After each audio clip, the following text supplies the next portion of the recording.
Sœur Cécile a œuvré plusieurs années ici, à la résidence Marie de la Fère de Montréal. On y héberge les proches des malades durant leur hospitalisation.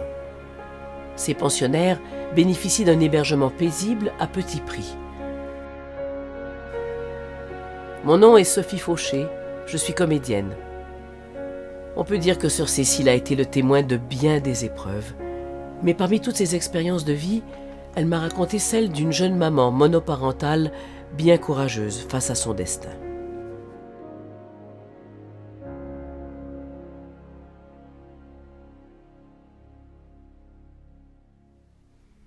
Cela a commencé un jour de printemps de l'an 2000. Tandis que je suis à l'accueil, une jeune femme se présente et se met aussitôt à pleurer. Elle me dit « Bonjour madame, je suis Emma.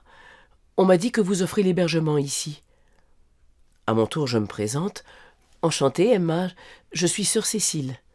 Ici, on offre l'hébergement seulement dans un contexte de maladie. » Et Emma enchaîne. « Mais sœur Cécile, le docteur dit que c'est urgent. Je dois recevoir des traitements au CHUM, c'est pour mon cancer du foie. J'ai seulement besoin d'une place où dormir. J'habite beaucoup trop loin, je n'ai pas les moyens d'aller à l'hôtel. »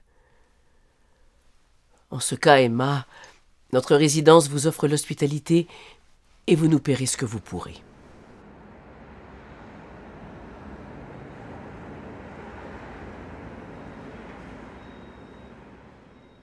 Voilà déjà 3 semaines qu'Emma loge chez nous. Elle a perdu beaucoup de cheveux et aussi beaucoup de confiance en elle.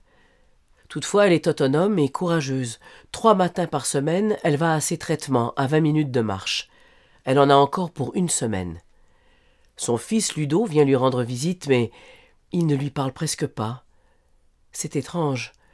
On dirait qu'il est mal à l'aise avec sa mère. Un soir, alors que j'étais en train de faire ma ronde, j'aperçois Emma toute seule au petit salon bleu. Lorsque je passe devant la porte, elle me dit « Bonsoir, sœur Cécile.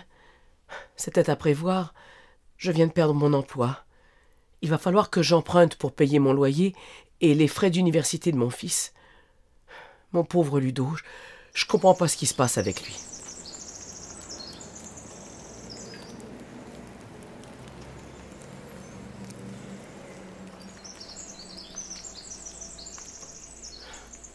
Emma a vraiment l'air au bout du rouleau, et ses mains tremblent en permanence. « Franchement, sœur Cécile, ça ne vaut pas la peine de terminer ma dernière semaine en chimio. Les résultats sont décourageants. Je suis une condamnée de 38 ans, alors pourquoi je continuerai mes traitements ? »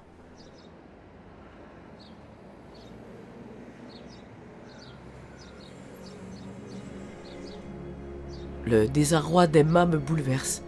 « Emma, c'est sûr que pour l'instant ton diagnostic n'est pas encourageant. Mais est-ce qu'il y a autre chose qui te tracasse ?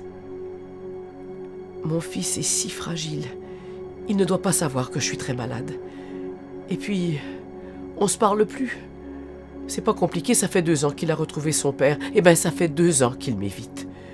Et depuis mon cancer, il me fuit. Son indifférence me fait aussi mal que ma maladie. Là, je ne peux m'empêcher de dire à Emma, « As-tu pensé de dire la vérité à ton fils ?»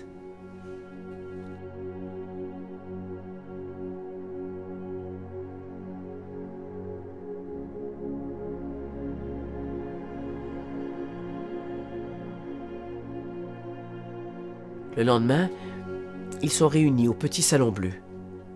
Emma joue carte sur table et lui dévoile la gravité de son cancer. Ensuite, elle lui demande d'être franc et de lui dire pourquoi il ne lui parle plus. Ludo n'a pas le choix. Il vide son sac. Il sait qu'il n'est pas un enfant désiré. Son père lui a dit. Son père lui a aussi appris qu'il a été la cause de la rupture de ses parents. Ludo est rongé par la culpabilité. Et depuis qu'elle a le cancer, il ne supporte plus de la voir malade. Parfois, il pense qu'il est lui-même la cause de sa maladie.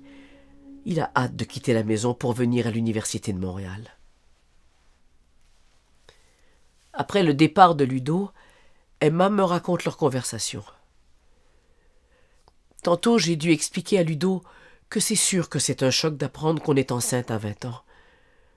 Mais c'est la plus belle chose qui m'est arrivée dans ma vie. Rien n'aurait pu m'empêcher de le mettre au monde. C'est pour ça que j'ai choisi de quitter son père. Sœur Cécile, quand Ludo m'a entendu, son visage s'est éclairé, il m'a souri. On s'est pris dans nos bras et puis on s'est enfin retrouvés.